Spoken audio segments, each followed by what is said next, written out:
Let's begin not with a crime scene, but with a courtroom. The air is thick with a suspended silence, charged with the accumulated weight of months or years of testimony, strategy, and public scrutiny. All eyes are fixed on the jury foreperson. A single sheet of paper trembles slightly in their hands. Then the words, "guilty," on all counts. What happens in this moment is a study in divergent realities. For the public, for the media cameras packed at the back of the room, for the millions following the case from a distance, this is the climax. The satisfying conclusion to a long and painful story. The narrative arc, crime, investigation, trial, verdict, is now complete. The gavel strikes, and with its crack, society signals that a kind of order has been restored. The moral balance, however imperfectly, has been addressed. The cameras will pan away. The headlines will shift by tomorrow. The collective consciousness, having consumed this drama, will move on to the next. In the public imagination, this moment functions as a period at the end of a very long, very grim sentence. But pivot your gaze just a few feet. Look at the family of the victim, seated in the front row, often holding hands, always holding their breath. Watch their faces not as the verdict is read, but in the seconds after. You will not see celebration. You will see a profound, complex, and private storm. There might be tears, yes, but they are not tears of relief. There is often a collapse of the shoulders, a slow exhale, but it is the exhale of someone who has just finished one marathon only to be told they must immediately begin another, longer one, in total darkness. For them, the crack of the gavel is not a period. It is an ellipsis, a signal that everything they have known up to this point, the horror of the crime, the chaos of the investigation, the all-consuming theater of the trial, was merely the prelude. The real story, their story, is only now beginning. This chasm between the public perception of justice and the private reality of grief is the territory we will explore. We are conditioned to view the legal process as a container for tragedy. We put the evil in the box of the courtroom, we debate it, we judge it, and we lock it away with a verdict. The box is then sealed, and we assume that everything associated with it is also sealed away.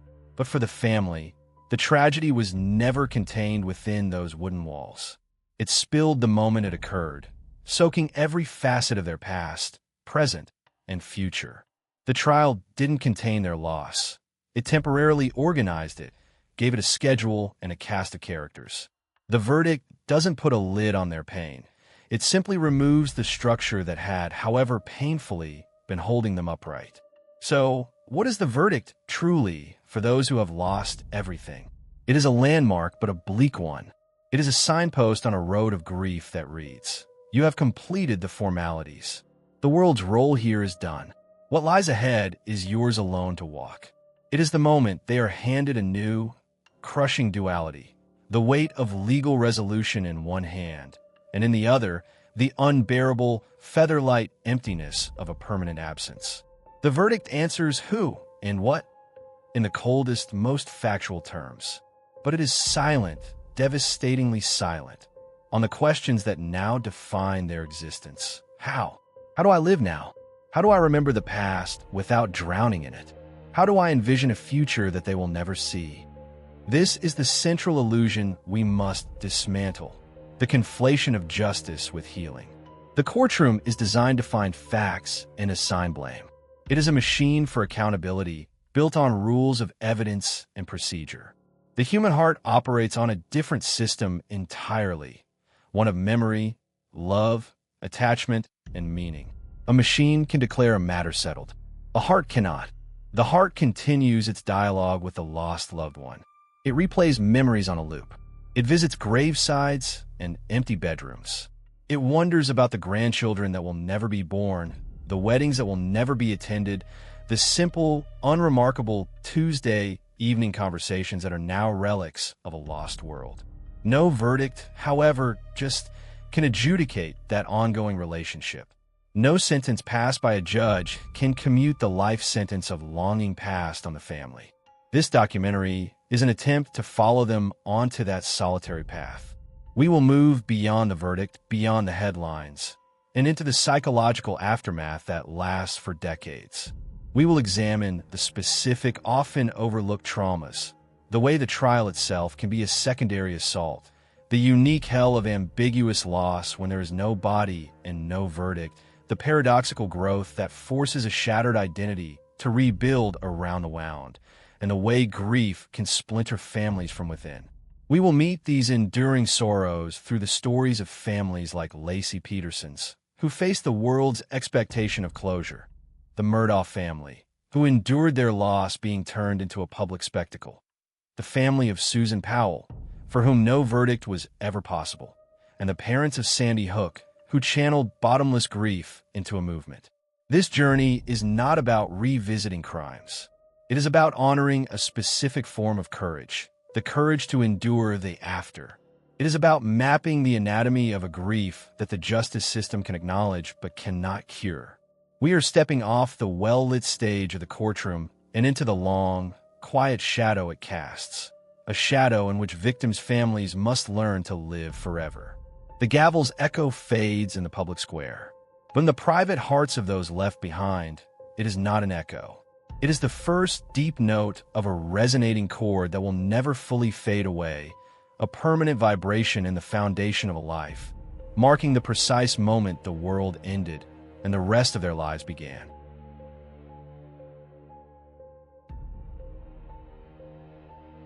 To comprehend the immense psychological weight of a verdict, that moment when the world turns away, we must first descend into the chaotic inner landscape that exists long before the gavel falls. We must understand the totalizing catastrophe that is not merely grief, but the complete annihilation of a person's fundamental reality. Psychologists have a term for this cataclysm: the demolition of the assumptive world. Imagine your mind as a house. Not a house of memories, but a house of rules. The walls are not made of wood and plaster, but of quiet, unspoken beliefs that allow you to navigate life without constant terror. One wall is the belief that the world is generally safe and predictable. Another is the belief that people are fundamentally decent, or that if you're a good person, bad things won't happen to you. The foundation is the belief that life has a basic order, a fundamental justice. You don't think about these walls, you live within them. They are the architecture of normalcy. Now, imagine a force that doesn't just damage this house. It doesn't just break windows or crack the foundation. It vaporizes it. In a single, violent instant, the entire structure is gone, and you are left standing in an open, terrifying field with no shelter, no map, and a storm raging. That force is the murder of a loved one. The sudden, intentional, malicious obliteration of a person you cherished does not just cause sadness. It performs an act of existential erasure on the survivor's psyche. Let's make this painfully concrete by walking into the demolished world of Sharon Rocha. Before December 24th, 2002, her assumptive world was built on common, maternal pillars. The world was a place where daughters grew up, fell in love, and had children of their own. Grandchildren were a future source of joy, not grief. Families gathered for holidays, filled with laughter and the promise of more years together. The concept of safety meant reminding your daughter to wear her seatbelt, not questioning the man who shared her bed. Her identity was securely anchored as Lacey's mom, a role defined by protection, pride, and an endless, forward-looking love. The disappearance of Lacey and the subsequent, gut-wrenching realization of her murder by Scott Peterson was not a tragedy that occurred within Sharon Rocha's world. It was a detonation that obliterated the world itself. The wall of safety was proven to be made of tissue paper. The most profound danger did not lurk in a dark alley. It lived in the marital bed, drove the family car, smiled for Christmas photos. The wall of predictability was shattered. The logical sequence, pregnancy, birth, motherhood, was monstrously inverted into a sequence of betrayal, violence, and death. The floor of justice gave way entirely. How could a universe with any moral order allow a vibrant young woman and her unborn son to be discarded like trash by the very person who vowed to cherish them? And her own identity? The role of protective mother was rendered a cruel, hollow joke. What protection did she offer? Her core purpose was annihilated. This is psychic ground zero. This is not depression. This is dislocation at the atomic level. Every neural pathway that connected her to a stable reality was severed. This state has a clinical name: persistent complex bereavement disorder, often intertwined with post-traumatic stress. But the labels are just maps of the crater. The experience is a constant, dizzying freefall. It is nausea upon waking. Realizing the nightmare is the daylight. It is the inability to trust a single thought because every previous thought was built on a lie. It is looking at a stranger in the mirror, a person whose eyes are now windows to a horrifying, alien landscape. It is from this state of catastrophic freefall that the criminal trial emerges not merely as a legal proceeding, but as a psychological life raft. When your entire inner world is a featureless, terrifying void, the trial offers something invaluable: structure. It provides a calendar, dates for hearings, a schedule. It has a clear, physical location, a courtroom.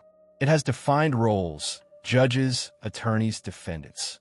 It operates on rules, however complex. For a mind untethered from all former rules, this external rigidity is a lifeline.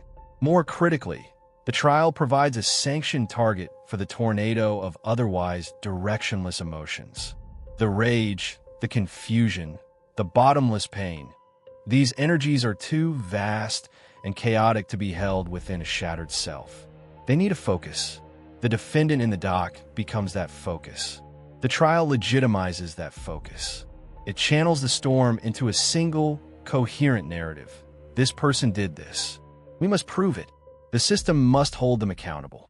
This narrative, for all its brutality, is a story, and the human mind is a storytelling machine. It would rather have a horrific story than no story at all. No story is the void. The trial's narrative, however painful, builds a temporary bridge over that void. Thus, the mission is born: secure a guilty verdict. This mission becomes all-consuming.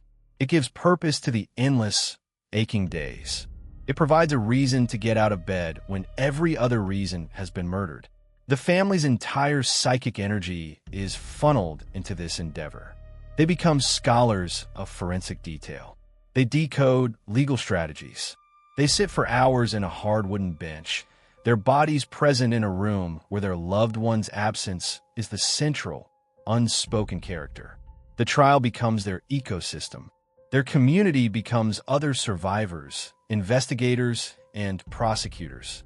Their vocabulary fills with terms like chain of custody, hearsay, objection, and motion to suppress. This hyper-focused state is a recognized survival mechanism. Psychologists see it as a form of instrumental coping, a way to manage unmanageable emotion through goal-directed activity. It is the mind's way of building a temporary dam against the ocean of raw, unstructured sorrow waiting to flood in. The dam is made of legal briefs, evidence logs, and the minute-by-minute drama of the courtroom.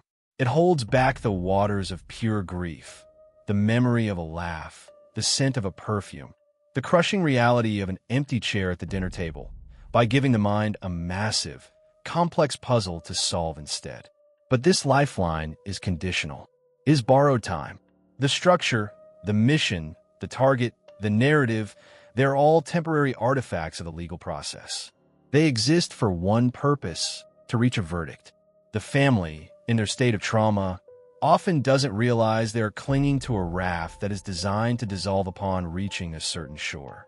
They're so focused on surviving the voyage, on fighting the currents, that they haven't allowed themselves to imagine what lies on that distant land.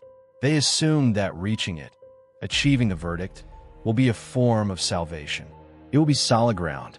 They do not yet understand that the verdict is not land, but simply the point where the raft disintegrates, leaving them standing in a new, more profound ocean, one they must now navigate without any vessel at all. The trial, then, is a period of suspended animation. The shattered pieces of the assumptive world are held in a kind of psychological stasis by the magnetic force of the legal battle. The work of mourning, the true, brutal work of integrating the loss into a new, functional identity, is delayed. This is not a failure, it is a necessity. The mind can only handle one apocalyptic task at a time. First, it must navigate the external apocalypse of the trial. Only when that is over can it turn inward to confront the internal apocalypse.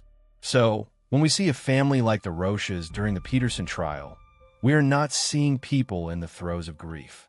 We are seeing people in the throes of a psychological siege. They are fortress commanders, marshaling every resource to survive an assault. The verdict is the moment the siege is lifted. The outside world sees this as liberation of victory. But for those inside the fortress, the lifting of the siege reveals the true extent of the devastation. The walls they defended are rubble.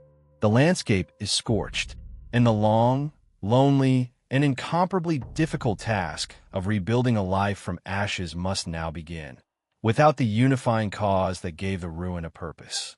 The battle for justice is over. The war for meaning is about to start.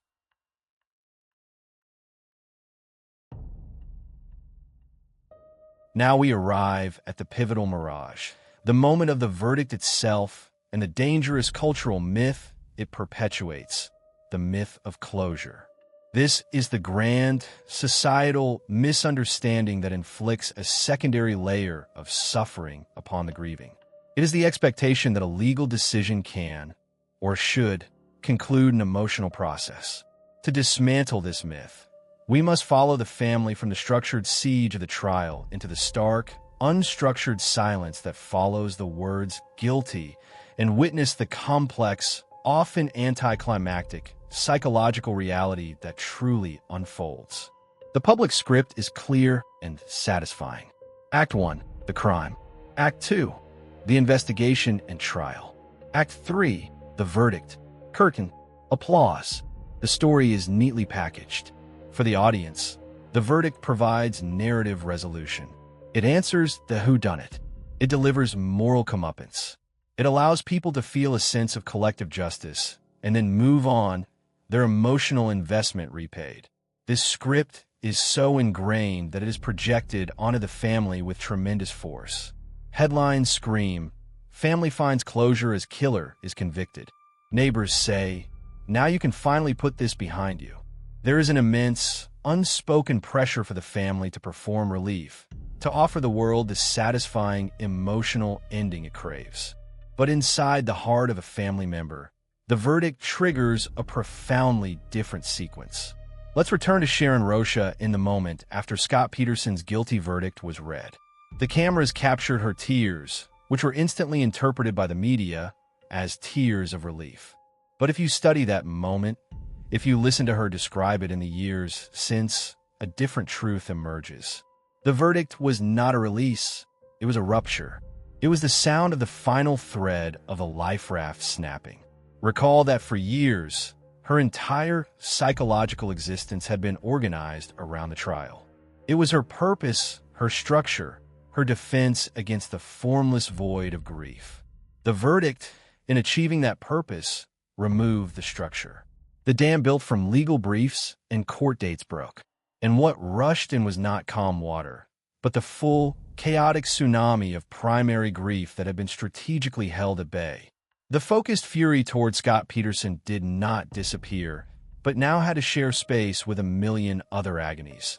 The pure, childlike missing of Lacey, the haunting phantom weight of the grandson she never held, the devastating review of every past interaction, searching for missed clues, the hollow future that stretched out, empty of Lacey's laughter. This is the verdict's hollow relief. It is the relief of cessation, not of healing. The noise of the battle stops, and in that sudden quiet, the internal wounds scream louder than ever. The legal question, is he guilty, has been answered, but the existential questions, held in suspension during the trial, now descend with their full, crushing weight. Who am I now? What is my life for? How do I live in a world that contains this truth? The concept of closure is a psychological misnomer. Closure implies a linear process with a clean endpoint. It suggests that grief is a room you can exit, a door you can lock behind you. But traumatic grief is not a room. It is a new climate you must learn to inhabit. It is not a chapter that ends. It is a lens through which every subsequent chapter is read. The verdict doesn't close the book on your loved one's life. It closes the book on the public's interest in their death. For the family, the story of their loved one is not closed. It is ongoing, but now it is a story without new pages, a story that must be perpetually reread and reinterpreted in solitude. Sharon Roche's life in the 2 decades since the verdict is a masterclass in living beyond this false promise.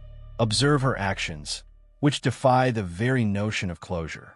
The annual vigils at the Modesto Park where Lacey was last seen alive. These are not morbid fixations. They are rituals of connection. They are a deliberate, public declaration.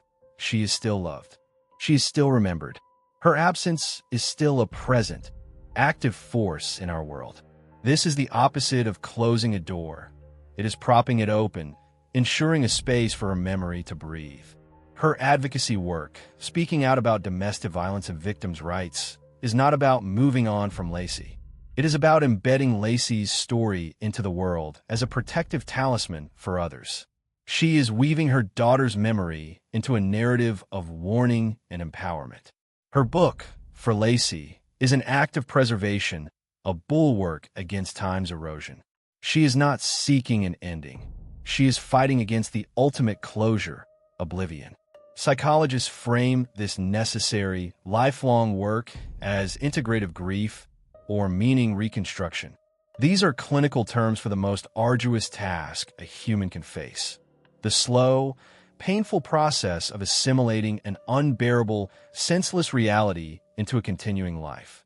The goal is not to get over it or find closure.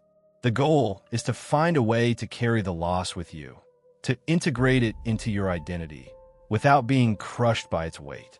You must rebuild your shattered, assumptive world, not to its original blueprint, but into a new, unfamiliar structure where the loss itself becomes a central, load-bearing wall. Your identity is no longer Lacey's mother in the present tense, but it becomes the mother who carries Lacey's memory forward. It is a subtle but monumental shift from active parenting to active remembrance. This is why the well-intentioned push for closure is so damaging. It tells the mourner that their continued pain, their ongoing connection to the loved one, their inability to move on according to society's schedule, is a failure. It pathologizes a normal, lifelong process. It isolates them further, making their enduring grief a secret they must hide to make others comfortable. The guilty verdict, therefore, is best understood not as the final chapter, but as the end of the introduction. The preface was the life before the murder. The introduction was the chaotic period of the crime, investigation, and trial, the period where the loss was public property. The verdict is the period at the end of that introductory sentence. The rest of the book, the dense, personal, unglamorous text of a life forever altered, is what the family must now write, alone, one agonizing day at a time. The courtroom provided a stage, however brutal, where their loss was the main drama, witnessed and acknowledged. The verdict turns off those lights, hands them the script of their own survival, and ushers them onto the vast, dark, and empty stage of the rest of their lives. There is no audience now, no applause, just the echo of their own footsteps and the constant, whispering dialogue with someone who is no longer there. The quest for legal justice has reached its terminus. The verdict is its monument, but the verdict is silent on the landscape that surrounds it. It does not map the terrain of birthdays spent at a graveside. It does not legislate the shock of hearing their loved one's favorite song in a grocery store. It cannot adjudicate the bittersweet pain of a surviving child's wedding, where a chair is conspicuously, heartbreakingly empty. The law has finished its work, but love has not, and it is love, transformed now into a persistent, aching absence, that dictates the true life sentence. The gavel's echo fades in the public square, but in the chambers of a survivor's heart, it is not an echo. It is the first deep toll of a bell that will now mark every remaining hour of their life. A permanent seismic event that has reshaped all their emotional geography, leaving them to navigate a new world where the coordinates of joy and pain are forever recalibrated around a central, immutable point of loss.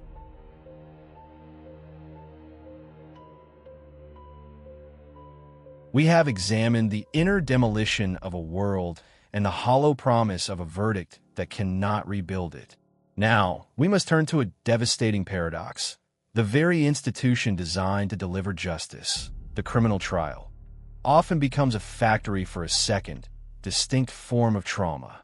This is known as systemic or institutional trauma, sometimes called secondary wounding. It is the profound psychological harm inflicted not by the perpetrator's initial act, but by the cold, adversarial, and spectacularly public machinery of the legal process itself. To understand this, we must follow a grieving family out of the private hell of their loss and into the glaring, high-stakes coliseum of a modern media trial. For a masterclass in this brutal dynamic, we turn to the case of Maggie and Paul Murdaugh.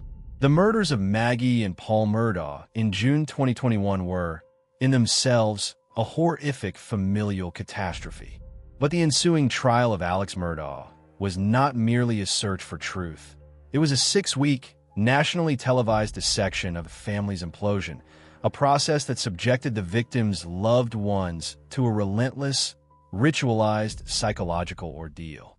For Maggie's sister, Marion Proctor, and for the wider circle of grief, the trial was a cruel paradox. To achieve justice for Maggie and Paul, they had to submit to a process that felt, in its daily execution, like a form of punishment. The trauma of the trial begins with its fundamental violation of the family's need for safety and privacy, needs already obliterated by the murder. After a violent loss, the psyche is raw, hypervigilant, and desperate for a sanctuary where grief can be processed. The courtroom is the antithesis of sanctuary. It is a public arena of conflict. From the moment the family enters, they're no longer private mourners. They are exhibits in a civic drama. Their every reaction, a tear, a clenched fist, a look of numbness, is monitored by the jury, the press, and a live-streaming world. They must armor themselves not only against the pain of loss, but against the gaze of millions. This brings us to the first engine of systemic trauma, forced re-exposure and the corruption of memory. In therapy, controlled re-exposure to traumatic memories can be a healing tool. In a trial, re-exposure is involuntary, graphic, and devoid of therapeutic intent. It is a tactical weapon. The family is compelled to sit, day after day, while the most intimate, horrific details of their loved one's final moments are displayed and debated. For the Murdaugh family, this meant confronting large-scale crime, seeing photographs of the Moselle kennels, the very dirt where Maggie and Paul fell. It meant listening to cold, clinical forensic testimony about bullet trajectories and tissue damage.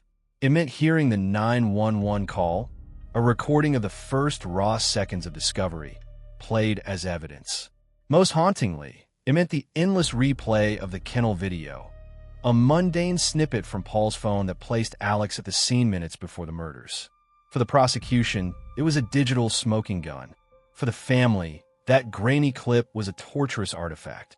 It wasn't just evidence. It was the last living audio of Paul's voice, the last casual moment of Maggie's life, transformed into a public evidentiary loop.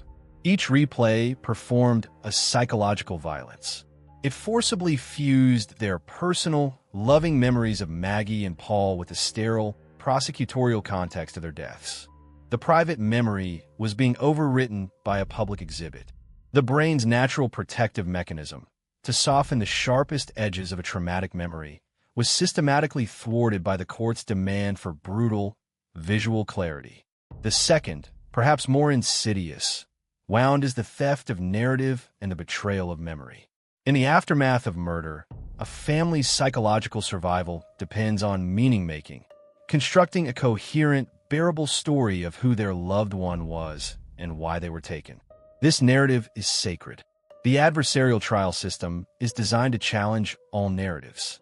A common defense strategy is not to attack the victim directly, but to contextualize them within a story that benefits the defendant. In the Murdaugh trial, the defense did not need to vilify Maggie and Paul. Instead, their entire strategy was to contextualize the murders within a sprawling, sensational saga of the family's generational power, hidden dysfunctions, Alex's multi-million-dollar financial crimes, and a lingering fallout from Paul's involvement in a fatal boat crash. The risk for the grieving family in the gallery was profound. Their loved ones, Maggie, a mother and sister, Paul, a son and brother, were in danger of being reduced to mere plot points, collateral damage in a larger, more salacious drama about greed, addiction, and legacy. Their unique identities were being submerged in a narrative about the defendant's motives and pressures. For Marion Proctor, hearing her sister's life discussed primarily through the lens of her husband's fraud and her family's notoriety must have felt like a profound betrayal. The trial became a battle not just over Alex's guilt, but over the story of who Maggie and Paul were. The family's private, cherished truth was just one version in a courtroom where other, damaging versions were given equal, credible footing. This is a theft of legacy. It attacks the very foundation of healthy grieving, the ability to hold a pure, unsullied memory. Compounding this is the third and most visceral layer, the spectacle and the loss of agency, the media gauntlet. Trauma is rooted in powerlessness. The trial process institutionalizes this. The family has zero control. They cannot object to a line of questioning. They cannot speed up the schedule. They are passive witnesses to the formalized dismemberment of their own lives. Yet, their most vulnerable moments are transformed into public property. Marion Proctor has spoken with devastating clarity about the surreal, dehumanizing daily ritual, the media gauntlet. Exiting the courthouse, the family would face a phalanx of cameras, microphones, and shouted questions. Their raw grief, the exhaustion, the silent tears, the supportive embraces, was captured, broadcast, sliced into clips, and analyzed on social media. Their pain became content. Their private, sacred process of mourning was commodified for global consumption. This is a profound form of psychic theft. They were forced to grieve while simultaneously managing a public persona. Was their sorrow perceived as authentic enough? Was their anger appropriate? This external scrutiny creates a second layer of performance anxiety on top of the foundational trauma. They grieve self-consciously, aware that a momentary expression could become a meme, a symbol, or a subject of armchair analysis for millions of strangers.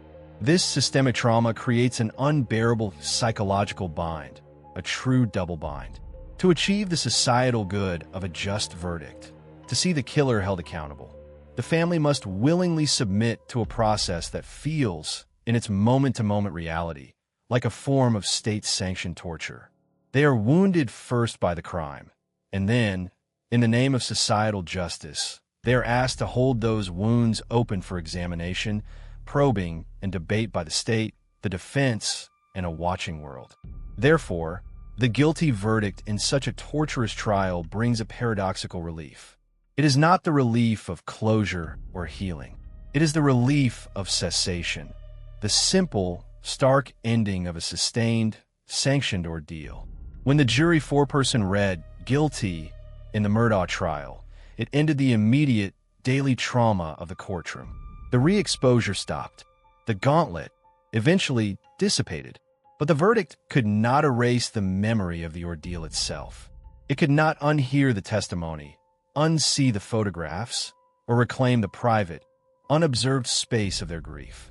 It could not return to them the pure, uncontextualized memory of their sister and nephew, now forever linked to a national true crime spectacle. The family ultimately walks away carrying two distinct, now permanently braided traumas: the original, searing loss of Maggie and Paul, and the newer, ingrained knowledge of how that loss was exploited, contested, and turned into a public commodity for weeks on end. They may possess legal justice, a line in the official record, but they also possess a hardened distrust of systems, a visceral weariness of the media, and a profound sense of having been violated a second time. Their assumptive world, first shattered by the gunshots at Moselle, is further eroded by the chilling lesson that the path to justice can itself be a harrowing journey through an emotional war zone. The verdict stops the act of battle, but the family remains in the scarred psychological landscape that battle created, forever changed not only by the crime, but by the brutal, systemic crucible that was required to address it. They have survived the second trial, but the cost of that survival, the secondary wounds of process, spectacle, and narrative theft, is a debt that never appears on any court document, yet is paid with every remembered flash of a courtroom video screen, every echo of a reporter's shouted question, and every struggle to recall their loved one's face without the ghost of a crime scene photo hovering at the edge of the memory.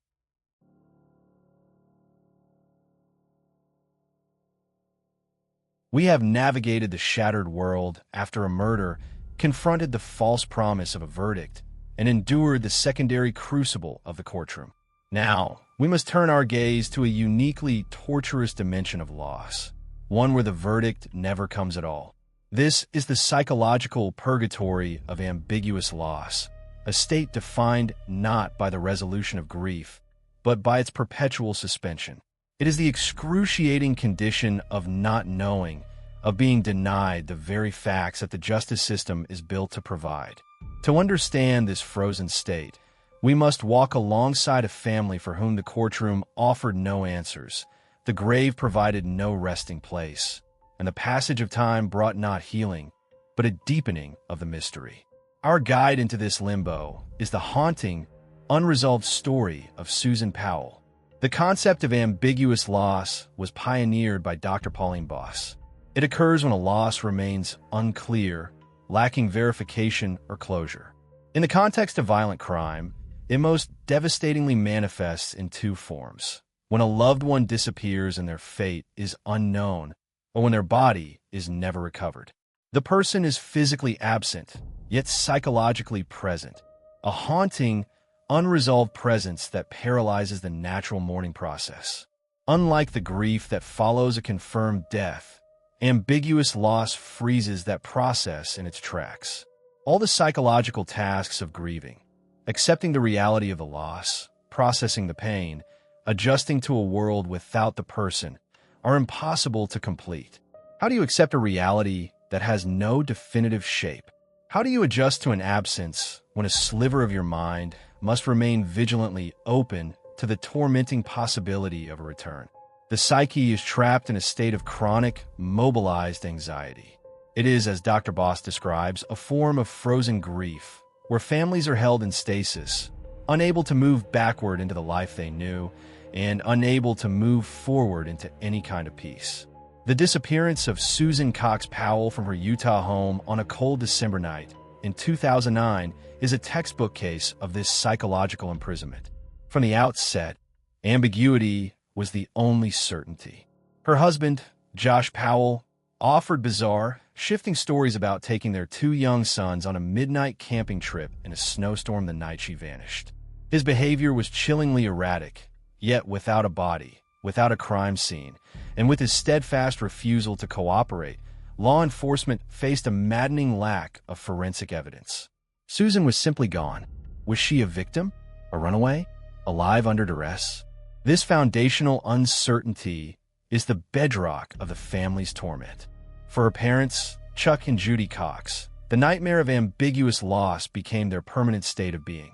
Their daughter was absent. But what did that absence mean? The not knowing was not a passive condition. It was an active, gnawing, daily torment. Ambiguous loss hijacks the mind's cognitive processes. The brain is a pattern-seeking, problem-solving organ. Faced with an unsolvable equation, where is Susan? It cannot rest. It runs constant, exhausting simulations. Every birthday, every Christmas was not merely a sad day. It was a day of agonizing cognitive dissonance. If she's alive, is she thinking of us right now? Is she in pain? If she's dead, is this the anniversary of her murder?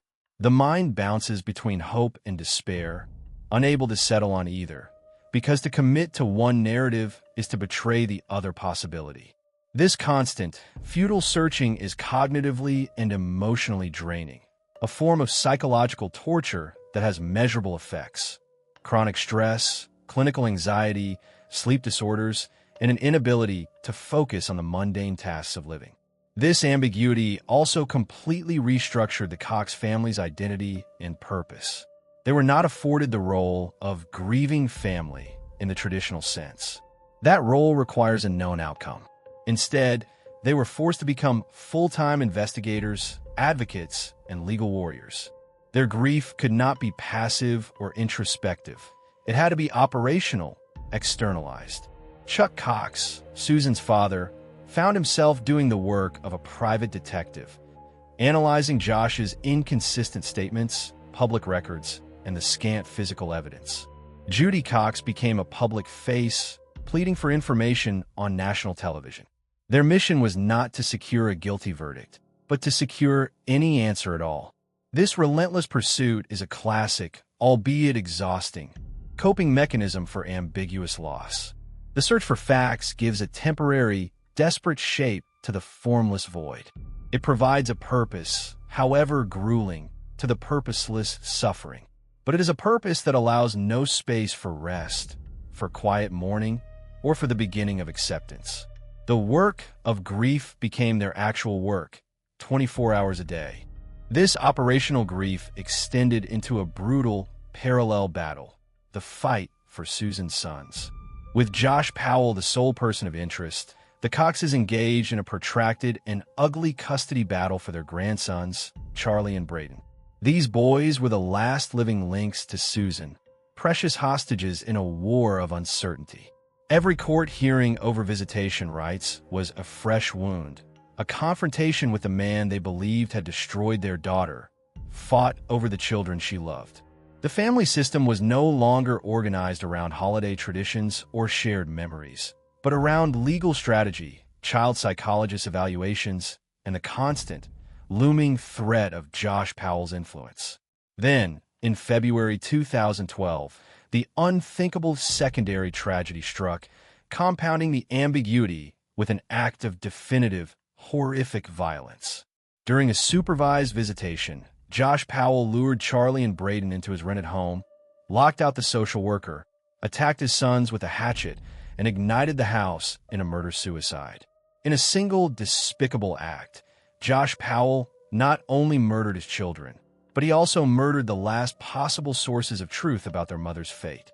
He took the secret to his grave, plunging the Cox family into an even deeper, more complex circle of hell. Now, they were grieving a missing daughter and murdered grandchildren. The finality of the boys' deaths. There were bodies, there was a clear crime scene, there was no ambiguity about their fate, grotesquely highlighted the continuing, maddening ambiguity of Susan's. They had graves to visit for Charlie and Braden, a terrible but tangible place to direct their love and grief. For Susan, there was only a void. This is the cruel, compounding nature of layered trauma. The definitive horror did not resolve the ambiguous one.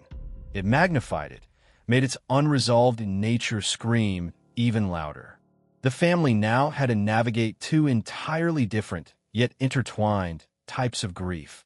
The sharp, brutal pain of a known atrocity, and the chronic, aching torment of a never-ending question. Psychologically, the Cox family's reality became a locked loop. The brain's search function, already stuck on Find Susan, now had to also process the violent deaths of the grandchildren. This overload can lead to what is termed complicated grief or persistent complex bereavement disorder, a state where mourning is so obstructed by circumstances like ambiguity or multiple traumas that it becomes stuck, debilitating, and resistant to time. Their family system was permanently altered, forced to organize itself around a central, agonizing absence and a peripheral, devastating presence. Conversations were filtered through the unspoken question. Future planning felt like a betrayal. Joy became inseparable from guilt. Their advocacy for legislative changes like Susan Cox Powell's law in Washington state which aim to strengthen custody rights for families of missing parents, is a testament to their incredible resilience. But it is also the clearest measure of their life sentence.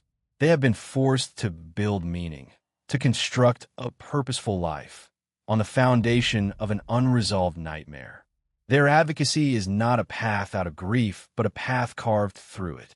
It ensures that their every waking moment remains connected to the tragedy, that Susan's name is invoked in courtrooms and legislative halls, forever tied to the circumstances of her disappearance. For families like the Coxes, the concept of a verdict is a phantom, a taunt. There is no gavel that can fall to clarify what happened in that Utah home in December 2009. Their life sentence is not one of grieving a known past, but of being eternally haunted by an unknown present. They serve time in a prison where the walls are made of questions, the bars are crafted from maybe, and the lock was thrown away by a killer, ensuring the door can never be opened, nor ever fully closed. Their punishment is the absence of an ending, a story forever stuck on the same terrifying page, forcing them to read it and reread it for the rest of their lives, with no hope of turning to the next chapter. In a landscape of traumatic loss, ambiguous loss is the frozen tundra, a place where time stands still, where hope is a dangerous toxin, and where the heart is condemned to a perpetual, unanswerable search for a ghost.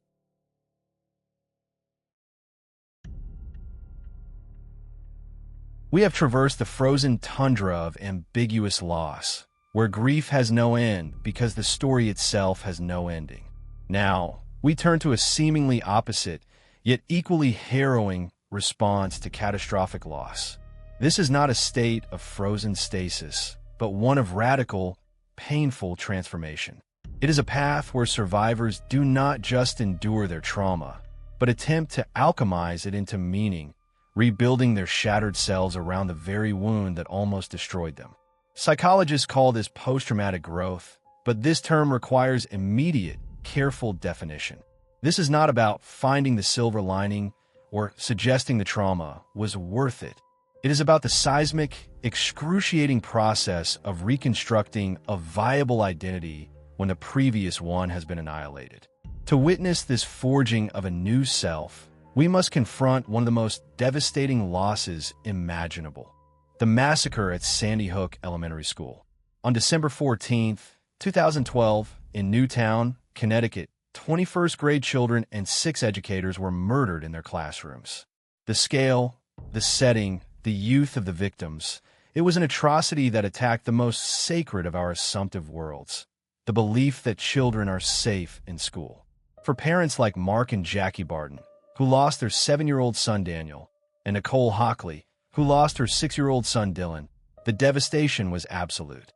Their worlds didn't just shatter, they were pulverized. The legal process offered no framework for their grief. The perpetrator was dead. There would be no trial, no courtroom drama, no verdict to pursue. They were thrust immediately and irrevocably into the raw, boundless abyss of their loss, without even the temporary scaffolding of a justice process to cling to.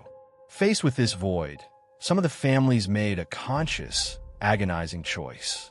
They chose not just to grieve, but to build. They co-founded Sandy Hook Promise, a national nonprofit organization with a mission to prevent gun violence through educational programs focused on mental wellness, social connection, and the identification of warning signs.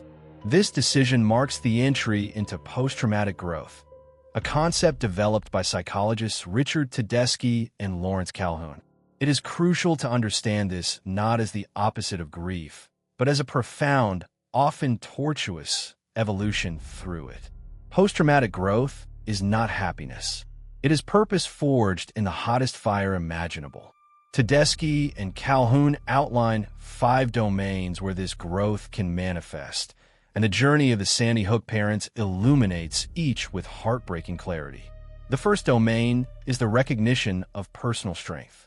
In the aftermath, these parents discovered a fortitude they never knew they possessed. Mark Barton, a soft-spoken musician, found himself testifying before powerful congressional committees.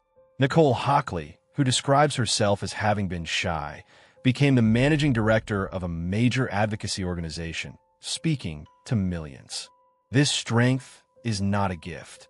It is a necessity excavated from the depths of despair. It is the strength of a shattered vase that, when glued back together, bears the cracks as its most defining feature. The second is an appreciation for life, but it is a bitter, acute appreciation.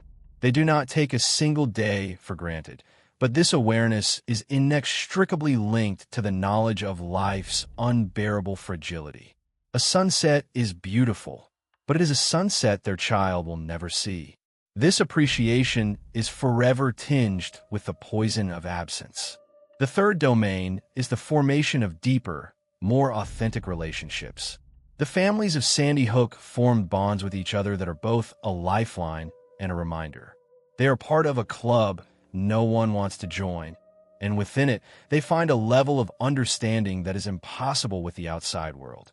They can sit in silence together or share a memory of their child's laugh, without the need for explanation. These relationships are profound, but they are monuments to shared devastation. Fourth is the identification of new possibilities. Their lives took on radically new paths. Mark Barden became a policy advocate. Nicole Hockley became a public health leader. These are paths of immense impact, but they are paths they would have given anything to avoid. The new possibility is not a chosen career. It is a life sentence of advocacy served in their child's name. The fifth and most critical domain is spiritual or existential change, a shift in one's philosophy of life, priorities, and sense of meaning. For these parents, meaning was not found in spite of a loss, but was constructed directly from its material. The meaning of their lives became preventing other families from entering the same hell. Dylan Hockley's love of butterflies transformed into a symbol for the organization. Daniel Barden's kindness became the inspiration for promoting social inclusion. They have woven the essence of their murdered children into the very fabric of their life's work. This is where we see the forged identity, the advocate. They're no longer just Daniel's dad or Dylan's mom. They're the keepers of a legacy, the architects of prevention. Their identity is now dual. The private, grieving parent who yearns for the physical touch of a small hand, and the public-facing advocate who must be composed, strategic, and persuasive. This duality is the engine of their growth and the source of a unique, ongoing pain. To view this advocacy only as healing or positive is to romanticize an enduring trauma. Their work is not a separate chapter from their grief. It is the primary language in which their grief now speaks. Every speech they give about Daniel's love of music or Dylan's joyful flapping, when excited, is both a tribute and a reopening of the wound. Their life's work is a permanent, living memorial. They have not moved past their loss. They have institutionally enshrined it. Their calendars are filled with legislative meetings, charity galas, and media interviews, but their inner emotional landscape remains anchored to a first-grade classroom in Newtown. This creates a profound psychological burden. They must constantly toggle between two selves. The commute home from a successful lobbying trip in Washington might end with a visit to a graveside. The adrenaline of a national television interview crashes into the silence of a child's empty bedroom. The very work that gives their life meaning also ensures they can never take a full day off from their trauma. It is a life of immense contribution built upon a foundation of perpetual sorrow. They are, in a sense, psychological full-time workers in the factory of their own loss, manufacturing meaning from an infinite supply of pain. The verdict, or in this case, the stark absence of one, is irrelevant to this journey. Their sentence was not determined by a judge or jury. It was self-imposed in the most devastating sense. A choice to shoulder a monumental societal burden because the alternative, a life defined solely by passive grief, was unendurable. They are architects of a safer world, but they are building it upon the graves of their own children. This is the ultimate expression of integrative mourning. They have woven the memory of Daniel and Dylan so deeply into their daily actions, their professional identities, and their very sense of purpose that the boys are not gone. They're the reason their parents get out of bed. They are the fuel for a fierce, unwavering love that now extends, impossibly, to protecting all children. Their advocacy is a form of parenting continued by other means, a protective instinct that could no longer safeguard its original target, so it expanded to encompass the world. Their life sentence, therefore, is one of sacred, crushing purpose. It is a monument they must carry and build upon every single day. It is a path of post-traumatic growth that acknowledges the post only in sequence, not in resolution. The trauma is not behind them. It is the engine within them. They have learned to drive with a heart that is both broken and magnificently expanded, navigating a world forever dimmed by absence, yet tirelessly working to keep a flame of prevention alive in the names of the children whose lights were so violently and so senselessly extinguished.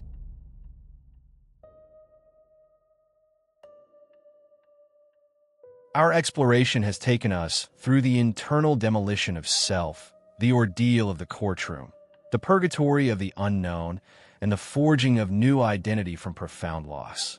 Now, we must confront a consequence that strikes at the very heart of a support system, the catastrophic splintering of the family unit itself.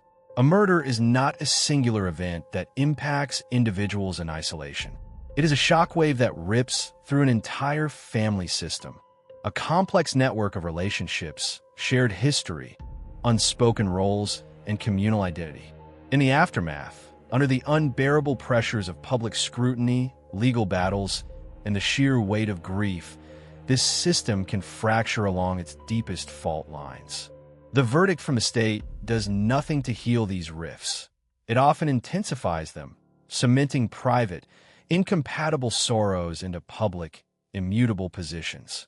This is the tragedy of divergent grief, when those who should be united in loss find themselves speaking different, mutually exclusive emotional languages, divided by the very tragedy that should have brought them together. To understand how grief can become a wedge rather than a bond, we must examine a case where the familial fracture is not a subplot, but a central, devastating legacy.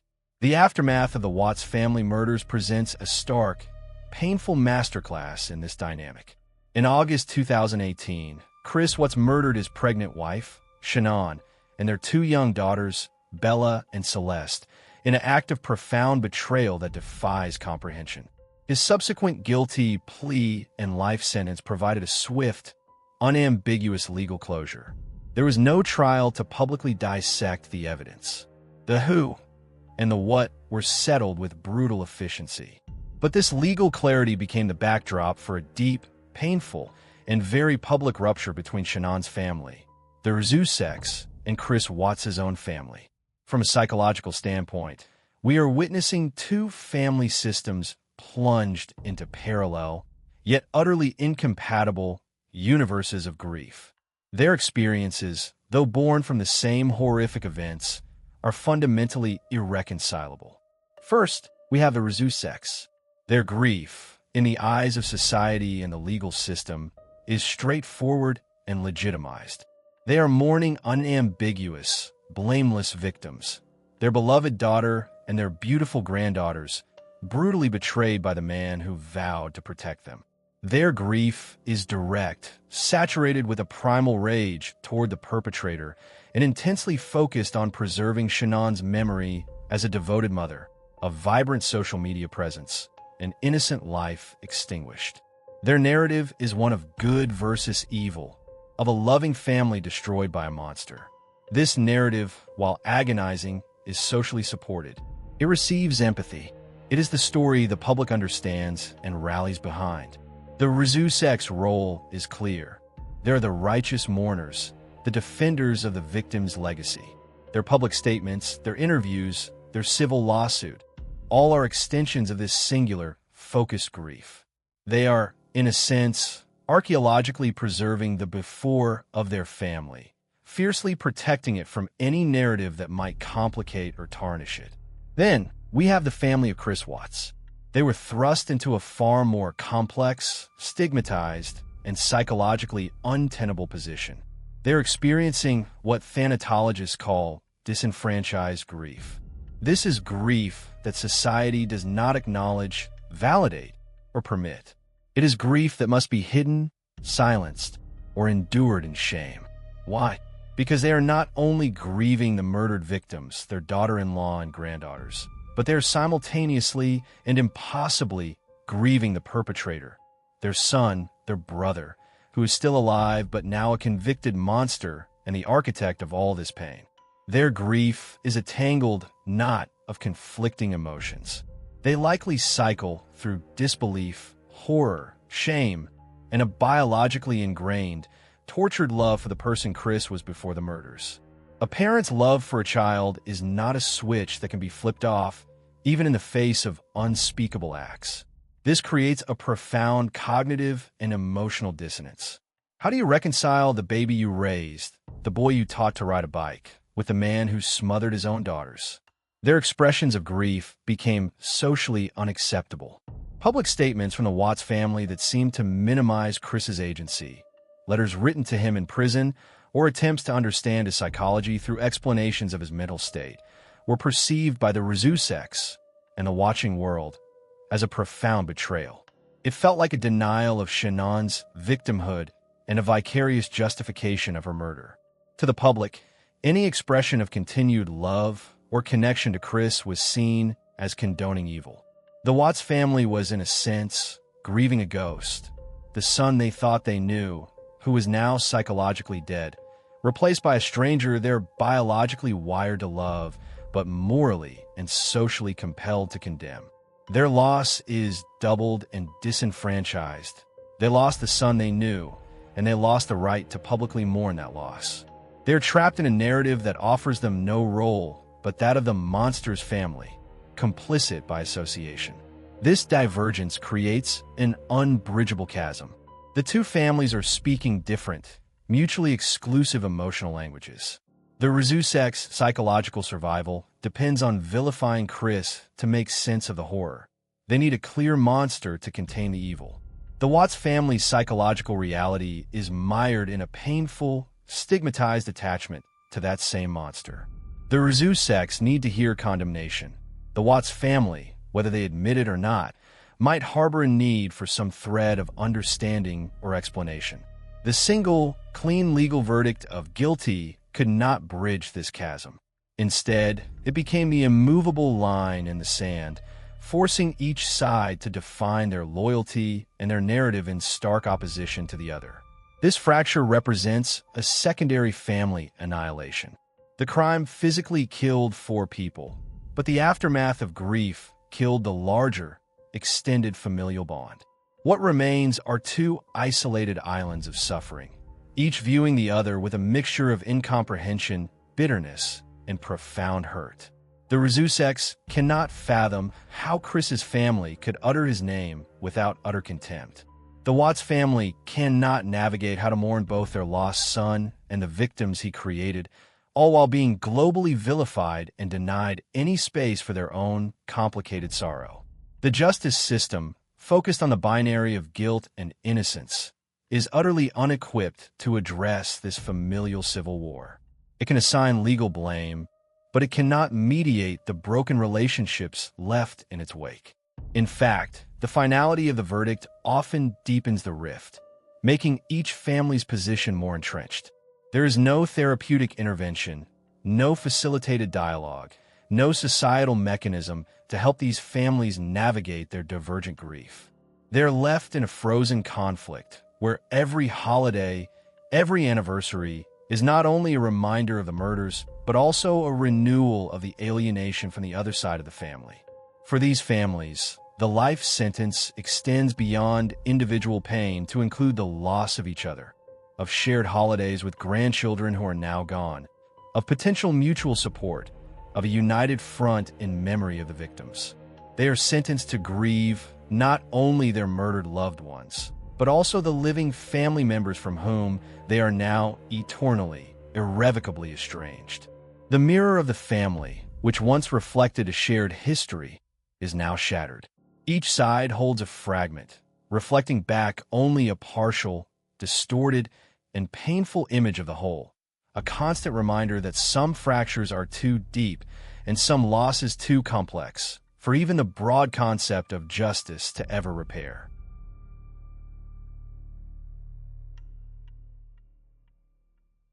We have now mapped the varied terrains of aftermath, the shattered self, the courtroom crucible, the frozen state of ambiguity, the forged identity of advocacy, and the fractured family. These are distinct landscapes, yet they all contribute to a single, universal outcome, a permanent alteration of the survivor's inner world. A verdict, whether achieved, denied, or irrelevant, does not commute this sentence. It merely marks the transition from a public drama to a private, lifelong reality. This chapter examines the enduring, often invisible, psychological architecture of this new life. The unseen sentence served not in a cell, but in the very nervous system, memory, and identity of those left behind. This is the domain of long-term trauma, where grief matures from a sharp, acute agony into a chronic condition, a permanent resident in the psyche that reshapes every thought, feeling, and interaction for decades to come. The first pillar of this unseen sentence is biological embedding. Trauma is not just a psychological event. It is a neurological and physiological one. The brain's alarm system, the amygdala, and the stress hormone cascade, cortisol, adrenaline, that were flooded during the initial loss and the subsequent ordeal can remain in a state of heightened sensitivity. This is sometimes called kindling or central sensitization. For families, this means their nervous systems are fundamentally rewired to be on guard. A backfiring car doesn't just startle them. It can trigger a full-bodied panic attack, a flashback to the moment police arrived at their door. The smell of a certain cologne, the sound of a child's cry, the date on a calendar. These become not just reminders, but neural landmines capable of catapulting them back into the visceral horror of the past. This is not a choice or a weakness. It is a neurobiological scar. The assumptive world is not just philosophically shattered. The brain's very pathways for predicting safety are damaged. The world is, neurologically, a more threatening place. This chronic hypervigilance is exhausting, a constant, low-grade drain on their emotional and physical resources that can manifest as insomnia, autoimmune issues, and a pervasive anxiety that colors every new experience. This leads to the second pillar, the altered relationship with time and memory. For the survivor, time does not move in a linear, healing fashion. It spirals. Psychologists refer to the trauma membrane, or the concept of the forever before. The murder becomes the central, defining axis of their life story. Everything is categorized as before happened or after happened. The before can become a lost Eden, tinged with both nostalgia and a painful naivete. The after is the ongoing sentence. Anniversaries are not mere dates. They are psychological reenactments. The body and mind often know the date before the conscious brain does, sinking into a depression or agitation in the weeks leading to the anniversary of the death, the disappearance, or the verdict. This is more than sadness. It is a somatic memory. Furthermore, memory itself becomes a contested space. Happy memories of a loved one can be painfully bittersweet, often immediately followed by the intrusive, horrific images of their death. Images gained from crime scene photos, trial testimony, or their own imagination. This is a cruel psychological bind. To cherish the person, you must remember them, but to remember them fully is to also confront the terrible truth of their ending. Many survivors speak of having to consciously, effortfully push away the bad images to access the good ones, a taxing mental labor that can make reminiscing feel like dangerous emotional work rather than a comfort. The third pillar is the reconstruction of a fractured identity, a process that is lifelong and incomplete. The self that existed before was defined in relation to the victim, a mother, a father, a spouse, a sibling. That role was violently vacated. The question, who am I now, is not rhetorical. It is a daily existential crisis. The new identity is often built around the loss. One may become a survivor, an advocate, the parent of a murdered child. This identity carries a profound social weight. It can feel like a mantle of sorrow that both defines and isolates. It dictates how they are perceived by others, who may now see them only through the lens of their tragedy, and how they navigate social situations where their mere presence might silence a room or invoke pity. They must learn to perform a version of normality for the outside world, while carrying an inner reality that is anything but normal. This identity work is not a one-time event, but a continuous negotiation between the person they were, the trauma they endured, and the person they're trying to become in its wake. This brings us to the fourth pillar, the management of a forever changed world. The survivor is not just grieving a person. They're grieving the world they shared with that person and the future they envisioned. Every milestone, a graduation, a wedding, the birth of a grandchild, is experienced with what psychologists call dual process.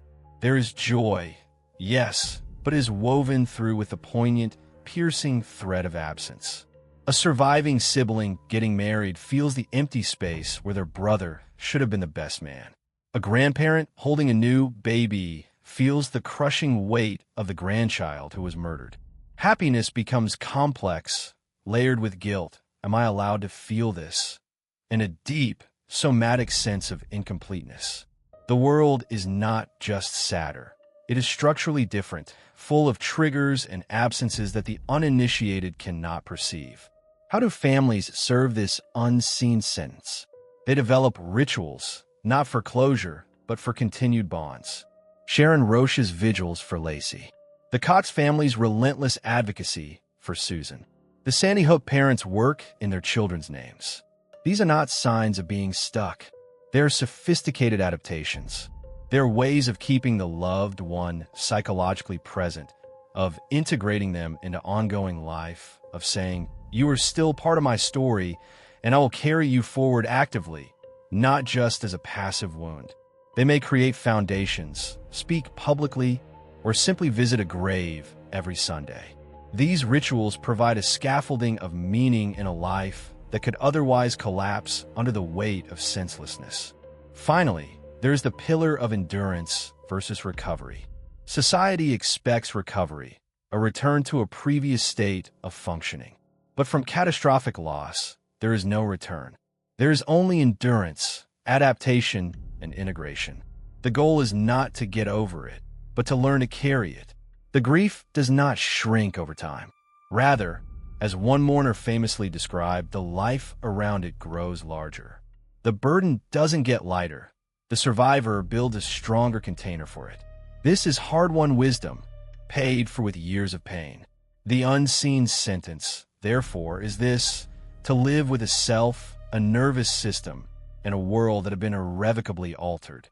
It is to navigate time as a spiral, not a line. It is to hold an identity rebuilt around a central scar. It is to experience joy through a filter of permanent absence.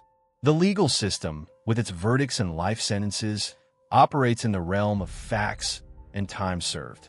But the psychological sentence handed to the family is for a term measured not in years, but in the remainder of a lifetime. It is served in the quiet moments of a morning, in the sudden catch in the throat at a familiar song, in the managed smile at a family gathering where everyone feels the ghost at the table. It is a life perpetually lived in the shadow of a before, while building an after in a world that can never, ever be the same.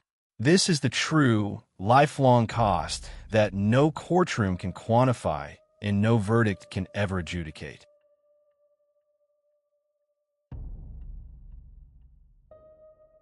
We have journeyed through the complex psychological ecosystems that flourish in the long shadow of a verdict. We have seen grief that is frozen, identities that are forged in fire, families splintered by incompatible sorrows, and the invisible, lifelong sentence etched into the nervous system.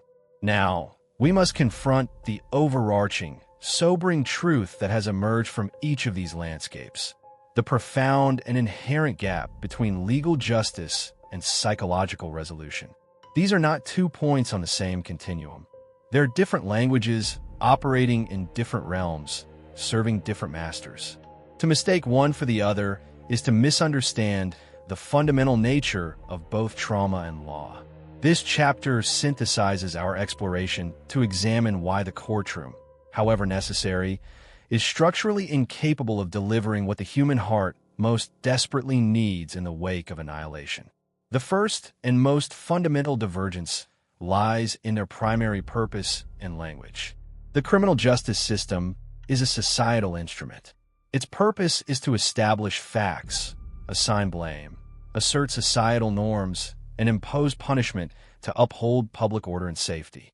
It operates in a binary language: guilty or not guilty, admissible or inadmissible, sentence served or pending.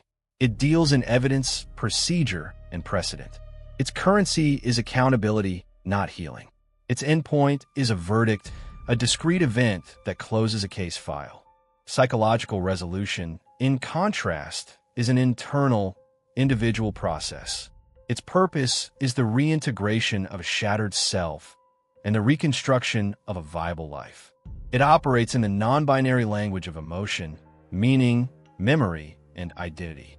It deals in waves of grief, triggers, anniversaries, and the slow work of neural rewiring. Its currency is connection to the lost loved one, to a changed world, and to a new sense of self. Its endpoint, if it can be called that, is not closure, but integration, a state of carrying the loss as part of a continuing life story. The verdict answers, who is responsible? The grieving heart asks, how do I live now? We can see this chasm clearly in each of our case studies. For Sharon Rocha and the Peterson family, the legal system performed its function flawlessly. It presented evidence, convicted Scott Peterson, and removed him from society. The legal question was resolved. But as Sharon's life attests, the verdict answered none of the psychological questions. It did not tell her how to be a mother to a dead child. It did not rebuild her trust in the world. It did not provide a manual for enduring Mother's Day or the birth dates of the grandchildren she would never meet. The law gave her accountability, but it could not give her back her daughter or the person she was before. Justice was served, but restoration was and is impossible. The Murdaugh family trial exposes a second, more brutal limit. The justice system can become an agent of re-traumatization. The legal process's need for graphic evidence, public testimony, and adversarial conflict directly opposes the psychological need for safety, privacy, and narrative control. For Marion Proctor and others, the trial was a secondary assault, forcing them to trade their psychological well-being as the price for legal accountability. The system, in its quest for one kind of truth, forensic, factual, actively damaged their ability to pursue another kind of truth, personal, meaningful, about their sister and nephew. Here, the pursuit of justice and the need for healing were not just separate. They were an active, painful conflict. The system provided a verdict, but it extracted a heavy toll on the very people it was meant to serve, demonstrating that the path to legal resolution can itself be psychologically toxic. The Powell family's ordeal reveals a third, stark limit: the justice system's complete impotence in the face of ambiguity. The system is built on the bedrock of provable facts. No body, no crime scene, a dead prime suspect. The legal machinery grinds to a halt. It has no tools, no procedures, and no verdict for maybe, for unknown, for gone without a trace. For Chuck and Judy Cox, the system offered no purchase. There was no courtroom in which to seek answers, no verdict to be had. Their psychological torment, the frozen grief of ambiguous loss, exists in a void the legal system does not recognize and cannot enter. This shows that justice is not merely limited. It is sometimes entirely absent, leaving families in a legal and psychological purgatory with no procedural exit. The Sandy Hook families illuminate a fourth limit: the system's irrelevance to meaning-making. With the perpetrator dead, the legal mechanism was bypassed entirely. There was no trial, no verdict to pursue. Yet, the absence of a legal process did not diminish their psychological work. It arguably intensified it. They were thrust immediately into the abyss of meaninglessness, and had to construct purpose entirely outside the legal framework. Their transformation into advocates, their post-traumatic growth, occurred not because of the justice system, but in its factual absence. Their journey proves that psychological resolution is an autonomous process, one that can proceed with, without, or in spite of legal proceedings. The law's role in their healing was neutral at best. The healing was generated from within their own community and shattered hearts. Finally, the Watts family schism reveals a fifth and deeply human limit: the justice system's inability to mend relational fractures. The system perfectly adjudicated Chris Watts's guilt, but it had no capacity to address the divergent, disenfranchised grief that tore the two families apart. The law's binary outcome: he is guilty, they are victims, may have even deepened a rift, cementing roles and hardening positions. The complex, muddy, human emotions of the Watts family, their shame, their loss of a son, their stigmatized grief, find no receptacle in the legal process. The system offers no therapy, no mediation, no pathway for families shattered not just by a crime, but by the incompatible ways they grieve it. Justice was served upon the perpetrator, but it offered no balm for the betrayal and alienation between the families left behind. Synthesizing these limits, we see a consistent pattern. The legal system operates in the past tense, seeking to adjudicate a completed act. Psychological resolution operates in the perpetual present and future, managing an ongoing state of being. The law is concerned with the act of murder. The psyche is concerned with the fact of endless absence. The law provides a societal ending. Grief insists on a personal continuity. This is not a critique of the justice system. It is a clarification of its jurisdiction. We err when we ask it to do what it is not designed to do. We err when we expect a verdict to function as therapy or a life sentence to compensate for a life lost. The justice system can, ideally, protect society and affirm a moral boundary by holding the guilty accountable. But it cannot rebuild a shattered, assumptive world, safeguard a family from the trauma of the legal process itself, resolve ambiguous loss, create meaning from suffering, heal familial rifts caused by divergent grief, commute the life sentence of traumatic memory. These tasks belong to the realm of the human spirit, to time, to community, to therapy, and to the arduous, private work of integration. The verdict, then, is best understood not as the solution to the family's crisis, but as a transfer point. It is the moment when the burden of their tragedy is officially shifted from the public institution of the state back to the private shoulders of the individual. The state says, "Our role is complete. We have labeled the crime and the criminal. The rest, the living with it, is yours." Understanding this limit is crucial, not to disparage justice, but to manage our expectations and direct our compassion. It tells us that supporting victims' families cannot end with a verdict. It must begin there. It calls for a societal shift that recognizes the long-term psychological sentence and provides resources for the decades of endurance that follow. Resources for mental health, for financial stability, for protection from media exploitation, and for community support that understands the anniversary years later is as hard as the day the verdict was read. The justice system draws a line under the case. But for the family, there is no line. There is only a before and an after that stretches to the horizon of their lives. Recognizing the limits of justice is the first step toward honoring the true, lifelong scale of their loss, and offering support that matches not the length of a trial, but the length of a life irrevocably changed.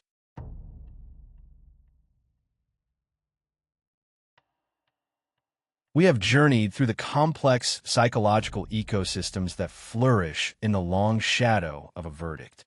We have seen grief that is frozen, identities that are forged in fire, families splintered by incompatible sorrows, and the invisible, lifelong sentence etched into the nervous system. Now, we must confront the overarching, sobering truth that has emerged from each of these landscapes: the profound and inherent gap between legal justice and psychological resolution. These are not 2 points on the same continuum. They're different languages operating in different realms, serving different masters. To mistake one for the other is to misunderstand the fundamental nature of both trauma and law. This chapter synthesizes our exploration to examine why the courtroom, however necessary, is structurally incapable of delivering what the human heart most desperately needs in the wake of annihilation. The first and most fundamental divergence lies in their primary purpose and language. The criminal justice system is a societal instrument. Its purpose is to establish facts, assign blame, assert societal norms, and impose punishment to uphold public order and safety. It operates in a binary language: guilty or not guilty, admissible or inadmissible, sentence served or pending. It deals in evidence, procedure, and precedent. Its currency is accountability, not healing. Its endpoint is a verdict, a discrete event that closes a case file. Psychological resolution, in contrast, is an internal, individual process.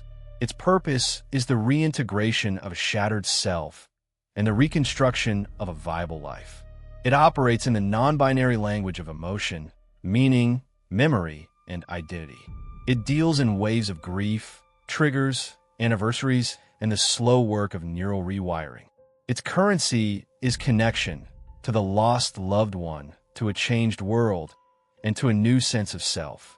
Its endpoint, if it can be called that, is not closure, but integration, a state of carrying the loss as part of a continuing life story. The verdict answers, who is responsible? The grieving heart asks, how do I live now? We can see this chasm clearly in each of our case studies. For Sharon Rocha and the Peterson family, the legal system performed its function flawlessly. It presented evidence, convicted Scott Peterson, and removed him from society. The legal question was resolved. But as Sharon's life attests, the verdict answered none of the psychological questions. It did not tell her how to be a mother to a dead child. It did not rebuild her trust in the world. It did not provide a manual for enduring Mother's Day or the birth dates of the grandchildren she would never meet. The law gave her accountability, but it could not give her back her daughter or the person she was before. Justice was served, but restoration was and is impossible. The Murdaugh family trial exposes a second, more brutal limit. The justice system can become an agent of re-traumatization. The legal process's need for graphic evidence, public testimony, and adversarial conflict directly opposes the psychological need for safety, privacy, and narrative control. For Marion Proctor and others, the trial was a secondary assault, forcing them to trade their psychological well-being as the price for legal accountability. The system, in its quest for one kind of truth, forensic, factual, actively damaged their ability to pursue another kind of truth, personal, meaningful, about their sister and nephew. Here, the pursuit of justice and the need for healing were not just separate. They were an active, painful conflict. The system provided a verdict, but it extracted a heavy toll on the very people it was meant to serve, demonstrating that the path to legal resolution can itself be psychologically toxic. The Powell family's ordeal reveals a third, stark limit: the justice system's complete impotence in the face of ambiguity. The system is built on the bedrock of provable facts. No body, no crime scene, a dead prime suspect. The legal machinery grinds to a halt. It has no tools, no procedures, and no verdict for maybe, for unknown, for gone without a trace. For Chuck and Judy Cox, the system offered no purchase. There was no courtroom in which to seek answers, no verdict to be had.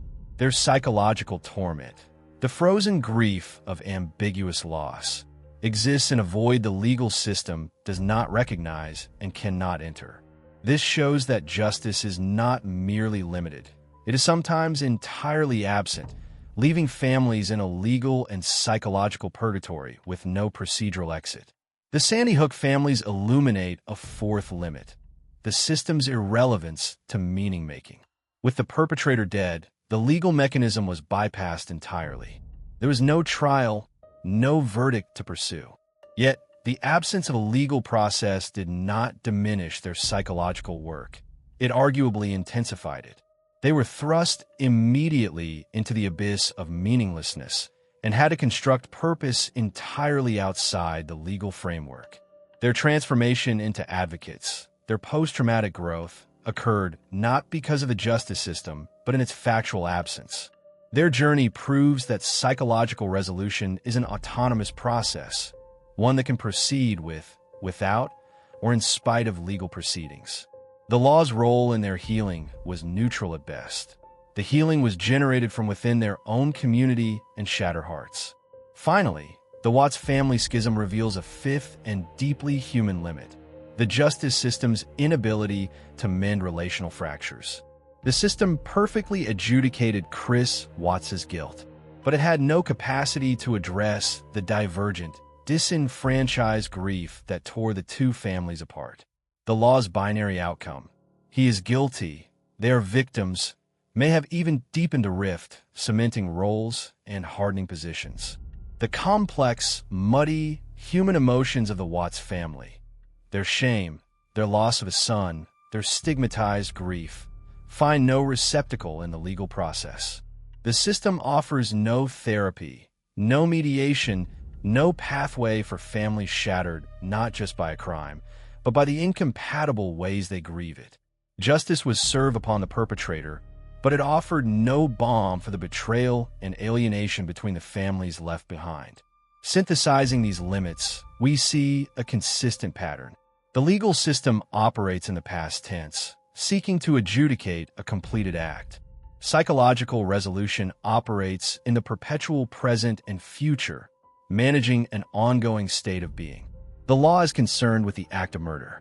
The psyche is concerned with the fact of endless absence. The law provides a societal ending.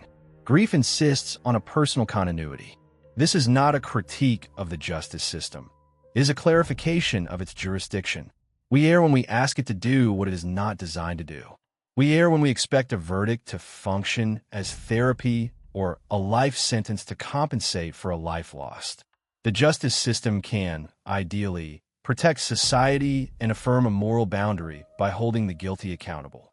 But it cannot rebuild a shattered, assumptive world, safeguard a family from the trauma of the legal process itself, resolve ambiguous loss, create meaning from suffering, heal familial rifts caused by divergent grief, commute the life sentence of traumatic memory. These tasks belong to the realm of the human spirit, to time, to community, to therapy, and to the arduous, private work of integration. The verdict, then, is best understood not as the solution to the family's crisis, but as a transfer point.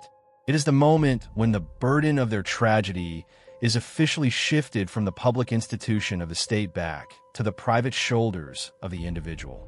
The state says, "Our role is complete. We have labeled the crime and the criminal. The rest, the living with it, is yours." Understanding this limit is crucial, not to disparage justice, but to manage our expectations and direct our compassion. It tells us that supporting victims' families cannot end with a verdict.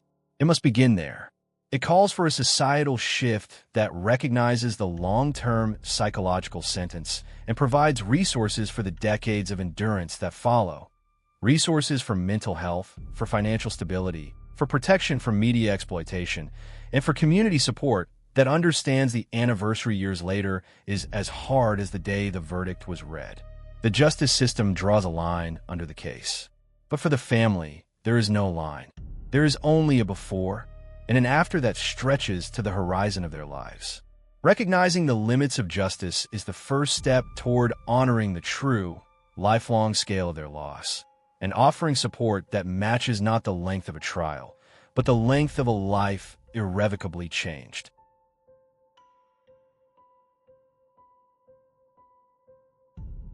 The gavel's echo has long faded.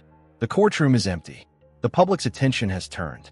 But as we have seen, in homes across the country, a profound and permanent reality is just beginning to settle in. We began by questioning the sound of an ending.